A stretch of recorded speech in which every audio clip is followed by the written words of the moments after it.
오순절 묵상기도 드림으로 말씀을 예배를 시작하겠습니다. 시간의 주인이 되시는 하나님, 풍성히 주시는 하나님 아버지, 나의 모든 것의 주인 되어 주셔서 감사합니다. 오늘도 시간의 주인이 되셔서 나에게 시간을 선물로 주심에 감사합니다.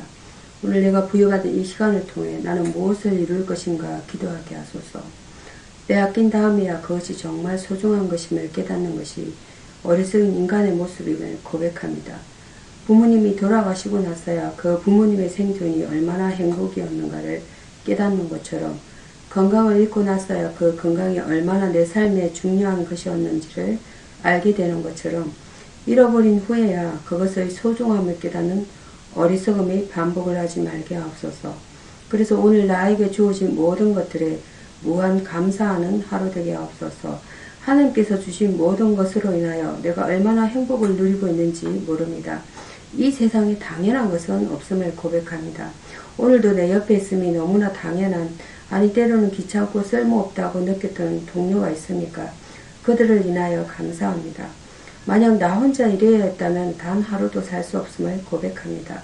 그들이 존재했기에 누렸던 수많은 도움과 혜택이 있었음에 감사합니다. 여전히 잃어버린 것보다 가진 것이 더 많음에 감사와 찬양을 드립니다. 내게 모든 것을 주신 예수 그리스도 이름으로 기도합니다. 아멘. 우리를 비천한 가운데서도 기억해 주신 이에게 감사하라. 그 인자하심이 영원함이로다. 시편 136편 23절 말씀입니다. 사도신경으로 신앙 고백 드리도록 하겠습니다. 전능하사 천지를 만드신 하나님 아버지를 내가 믿사오며 그 외아들 우리 주 예수 그리스도를 믿사오니 이는 성령으로 잉태하사 동정녀 마리아에 나시고 본디오 빌라도에게 고난을 받으사 십자가에 못 박혀 죽으시고 장사한 지 사흘 만에 죽은 자 가운데서 다시 살아나시며 하늘에 오르사 전능하신 하나님 우편에 앉아 계시다가 저리로서 산자와 죽은 자를 심판하러 오시리라. 성령을 믿사오며 거룩한 고야 성도가 서로 교통하는 것과 죄를 사하여 주시는 것과 몸이 다시 사는 것과 영원히 사는 것을 믿사옵나이다. 아멘. 예수님의 표화 말씀입니다. 예수는 원수를 피하는 견고한 망대가 되십니다. 주는 나의 피난처시요 원수를 피하는 견고한 망대이심이니이다. 시편 61편 3절 말씀입니다. 옛날 칼과 창으로 싸우던 시절은 견고한 성과 높은 망대가 최대의 피난처가 되었습니다. 견고한 망대 위에 비어있으면 창을 던져도 걱정이 없고 기어 올라와도 쉽게 물리칠 수 있습니다. 만리장성이 그래서 생겨났고 남한상성도 그래서 사해졌습니다. 그러나 아무리 견고한 성, 높은 망대를 할지라도 강한 적군 앞에 함락되지 않는 예는 역사에 없습니다. 예수는 사람이 세운 망대와는 다릅니다. 예수의 망대에 피할 사람을 무너뜨릴 대적은 아무도 없습니다. 이어서 전해드릴 성경 말씀은 에스겔서입니다. 에스겔서는 34장 11절에서 15절까지 말씀 두 단락으로 나눠서 전해드리고자 합니다. 첫 번째 단락입니다. 에스겔서 34장 11절에서 15절 말씀. 주께서 목자가 되심입니다. 목자의 3대 직무는 양무리를 먹이고 안전한 길로 인도하며 모든 대적들로부터 지켜 보호하는 것입니다. 주께서 양떼를 찾고 찾아 모으심입니다. 하나님이 이스라엘 가운데 세우신 목자들이 자기 직무를 태만히 할 뿐 아니라 강포를 행함으로 인하여 양무리가 흩어짐을 보시고 친히 목자가 되사 그들을 찾고자 하였습니다. 목자는 그들이 영적 사역을 담당했든지 정치적 사역을 담당했든지 간에 하나님의 백성된 양무리를 돌보도록 임명된 사람들이므로 충실해야 한다는 것입니다. 좋은 꼴로 먹이고 안전한 곳에 우리를 두심입니다. 양떼의 흩어짐을 막기 위해 그분은 좋은 꼴로 친히 그들을 먹이실 뿐만 아니라 우리를 이스라엘을 높은 산 위에 두셔서 안전하게 하신다는 것입니다. 오늘 이 땅 위에서 영적 사역을 담당하고 있는 목회자들은 주께서 맡겨주신 약물에 대한 올바른 관점을 가지고 사역을 하도록 해야 한다는 것입니다. 주께서 친히 약물의 목자 되심입니다. 그분은 당시의 소유를 아무에게도 빼앗기지 않으신다는 것입니다. 때문에 불신실하고 자기 배만 채우는 목자들에게 약물이를 맡기지 아니하시고 친히 목자가 되셔서 그들을 돌보신다는 것입니다. 주는 우리의 영원한 목자이시다라는 겁니다. 주님은 자기 약물을 위해 친히 목숨을 버리시고 구원해 주셨다는 것이에요. 이에 대해 성도들은 감사해야 합니다. 주께서 친히 목자가 되신다는 말씀은 친히 다스리고 간섭하신다는 말씀입니다. 목자라는 것은 로이 포이맨이라고 합니다. 양떼를 지키고 돌보는 사람으로서 유목생활을 하던 히브리인들에게 아주 친금 있는 직업이었습니다. 예수님은 우리의 대목자장으로 푸른 초장, 잔잔한 물가로 인도하신다는 겁니다. 이어서 전해드릴 말씀은 에스겔서 34장입니다. 17절에서 24절 참 목자에 대한 약속입니다. 하나님은 참 목자를 세우실 것을 약속을 하십니다. 그리고 그리스도의 강림으로 그 약속을 이루셨습니다. 약물에 대한 개념입니다. 목자들은 먼저 약물에 대한 올바른 개념을 갖도록 해야 합니다. 그러나 이스라엘 목자들은 이것이 결여되어 있었습니다. 약물의 주인은 하나님이십니다. 그들은 하나님의 약물이요 목자는 고용된 일꾼에 불과하다는 것입니다. 따라서 일꾼으로서의 직무에 충실해야 합니다. 약물에 대한 횡포는 도무지 합당치가 못한 것입니다. 하나님께서 자기 양떼를 구원하십니다. 내가 내 양떼를 구원하여 그들로 다시는 노락거리가 되지 않게 하고, 하나님은 강포를 행하는 목자들에게 그대로 양떼를 맡겨두지 아니하시고 친히 구원하신다는 겁니다. 하나님의 양떼를 임의로 다루는 자들은 하나님께 받은 거룩한 직무를 유괴하는 것이라는 겁니다. 오늘의 목회자들 중에도 더러 이러한 자들이 있다라는 것이에요. 참 목자를 세우십니다. 우리 그리스도인들이 가져야 할 참과 거짓을 구분하는 가장 확실한 근거는 하나님과의 관계 여부에 달려 있습니다. 하나님이 약속하신 참 목자는 다윗으로 일컬어지고 있습니다. 하나님은 순종하는 목자를 선택하시겠다는 것이며 우리는 그리스도에게서 참 목자의 모습을 보게 됩니다. 참 목자는 양떼를 위해 자기 목숨을 버리기까지 합니다. 참 목자는 자신을 생각지 않냐고 양들을 위해 목숨까지도 버리며 중성함을 알아야 합니다. 약속이란 것은 다 바로 하나님의 약속은 자기 백성들에게 주시고자 하는 하나님의 축복의 말씀으로 표현되어 있습니다. 하나님은 자기 백성들에게 죄의 건세로부터 구원하시겠다고 약속을 하셨습니다. 이어서 전해드릴 말씀 시편입니다. 시편 100편이 되겠습니다. 시편 100편 1절에서 5절 말씀입니다. 감사의 찬송이라는 본문 내용을 은혜를 나눠보자 합니다. 순례자들이 먼저 성년에 이 감사의 신은 절거의 여호와를 부르며 기쁨으로 섬기며 노래하면서 그분 앞에 나아가는 노래입니다. 순례자들이 먼저 성전에 참여하라는 것입니다. 이 순례자들은 예수님 당시처럼 지구의 끝에서부터 온 자들로 애굽인과 그리고 또 메소포타미아인 그리고 에돔인 사마리아인 등이 다 포함되어 있다는 것입니다.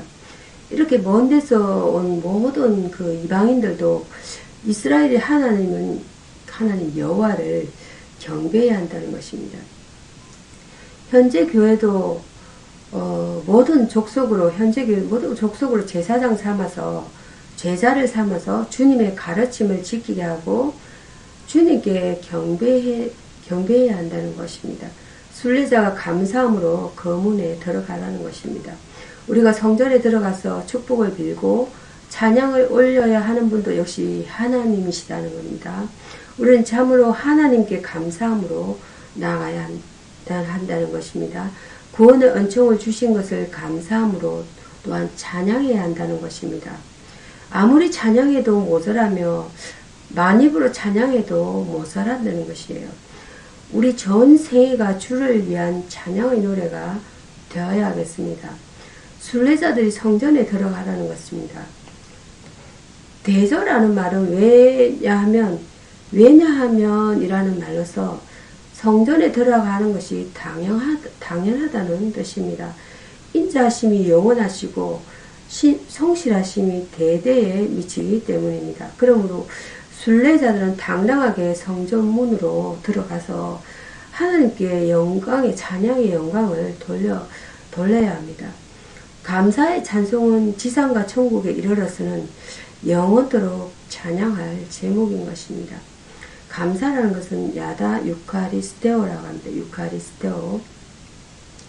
그의 백성이 하나님께 마땅히 드려야 할 반응을 뜻합니다. 사람들은 하나님께 감사함으로 더 가까이 가게 되며 구원을 볼 수 있게 된다는 것입니다. 시편 50편입니다. 23절 얘기입니다. 이어서 전해드릴 말씀은 시편 100편에 이어서 시편 100편에 이어서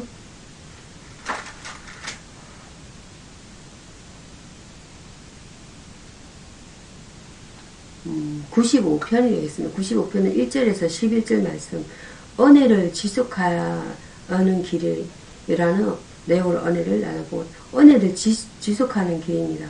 이 시는 예배에 부름을 받은 자들과 예배에 참여하는 자들에게 들려주시는 복된 하나님의 말씀인 것입니다.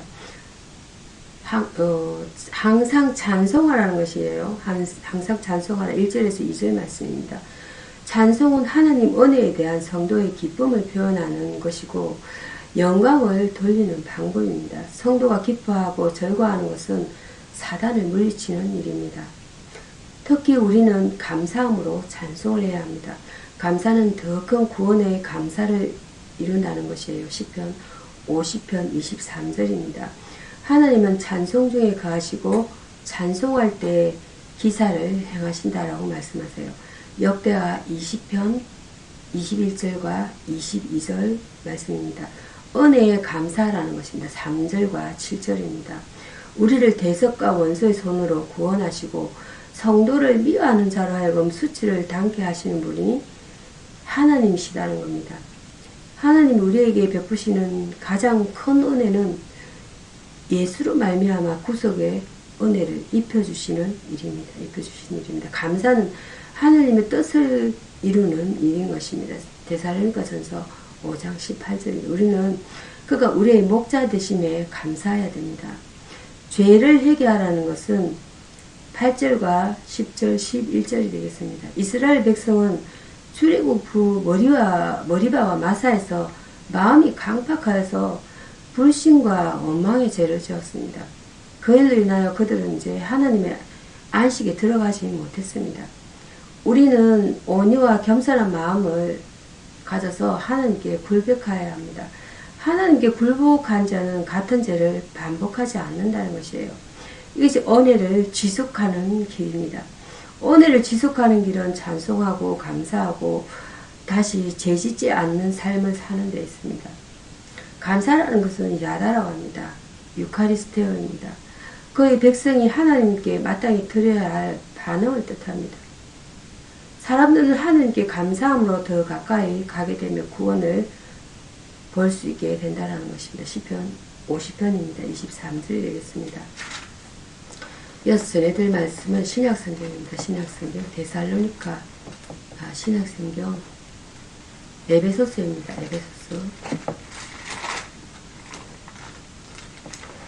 에베소서는 1장 15절에서 23절 말씀 교회의 자각이라는 부분의 은혜를 나누고 있습니다. 바울은 하나님께 감사하며 그리스도의 지식 전진과 그리스도의 몸인 교회의 모습을 자각시킵니다.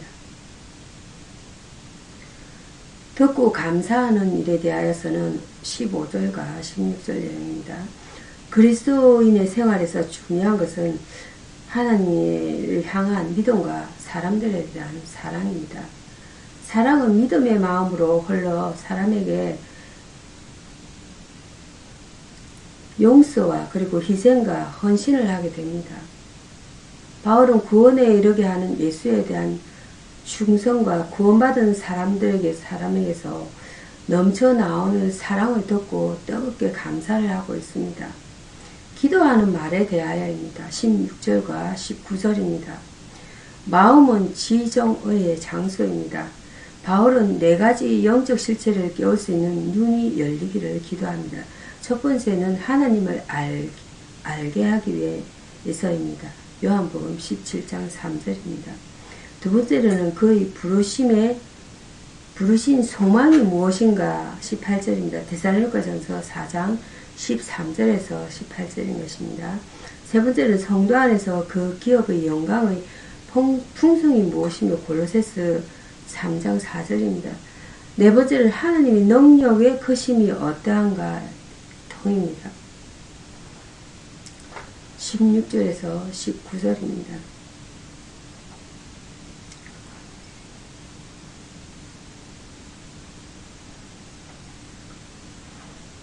다음은 그리스도의 몸에 대하여입니다. 20절에서 23절 되겠습니다. 교회의 머리는 오직 예수뿐이십니다. 그는 하나님을 대적하는 모든 세력에 대해 대결하며 성립케 하시는 건의자이신 것입니다. 그의 부활은 영광의 부활이요 그의 우편 죄위는 명예스러운 대권을 장악하고 있는 보좌입니다. 건의자이시며 그의 부활은 영광의 부활이고 그의 교회는 그리스도가 우주의 모든 것을 주관하신 주이심을 보여주는 영역입니다. 하나님의 교회는 진리 위에 존재하고 진리를 선포하는 주님의 몸입니다. 교회는 카할 에클레시아 세상 가운데서 불려냄을 받은 무리들로서 오늘날 교회 건물과는 본질적으로 다르다는 것입니다. 따라서 교회는 건물보다 경건한 성도들이 중시되어야 한다는 것입니다. 이어서 전해드릴 말씀은 마태복음입니다. 마태복음은 25장입니다. 마태복음 25장.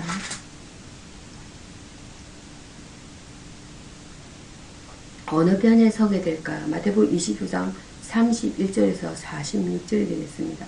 모든 사람은 자신이 어떤 위치에 있든지 인생에 대해 평가하고 심판하실 분이 있음을 명심해야 합니다.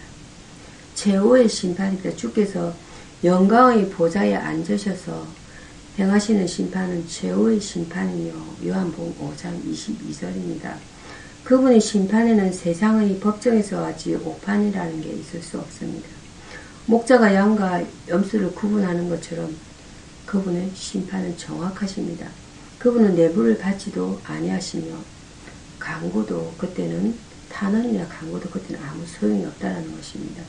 축복받은 사람들입니다. 주님은 먼저 충성된 자들의 수고에 대해서 칭찬을 하십니다. 그들이 행한 모든 선과 의는 다 주님을 위한 것이었으므로 하나님 나라를 상속하라는 것이었습니다. 우리에게 주신 소유로 약한 자들을 돕도록 힘써야 합니다. 이것이 하늘의 보물을 쌓는 복된 일입니다. 이 복을 받아 누리는 성도가 되어야겠습니다. 저주받은 사람들입니다. 저들은 자기들의 소유로 자기 배만 살찌우는 사람들이었습니다. 또한 이들은 주님이 이끄는 곳으로 향하지 않고 자기의 주장과 세상의 법칙을 따라 살아온 사람이며 육신이 절거하는 욕망을 쫓았던 사람들이었습니다. 주님의 비유 중에 나오는 어리석은 부자입니다. 누가복음 16장 19절에서 31절입니다.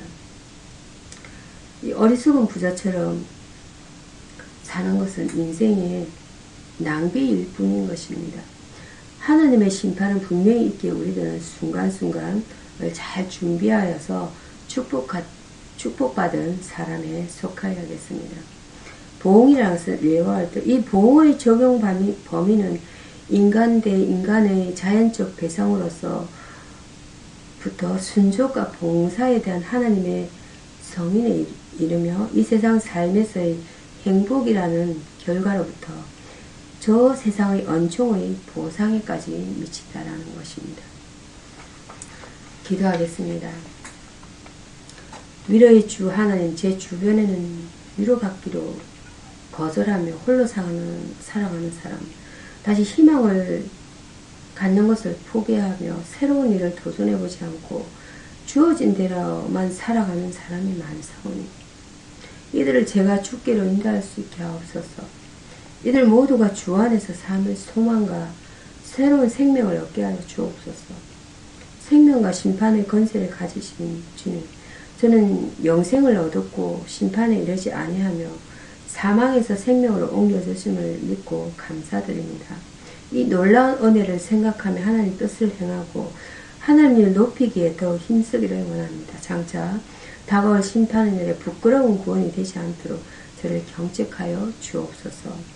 죄를 미워하시는 주님, 저에게 죄를 미워하는 동시에 좋아하고 사모하는 마음이 숨어 있사오니 이 죄인을 불쌍히 여기사 죄인을 이길 수 있는 죄악을 이길 수 있는 힘을 주옵소서. 정직한 마음으로 주를 찾사오니 믿음 더욱 주옵소서. 제가 말씀을 믿고 일어나 걸어가기를 원하고 날마다 새 힘을 주시는 예수님의 이름으로 기도드립니다. 아멘.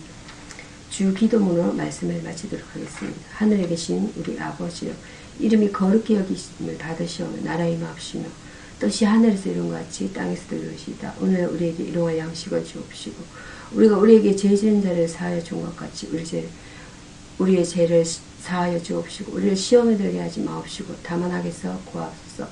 내게 나라와 권세와 영광이 아버지께 영원히 있사옵나이다. 아멘. 감사합니다.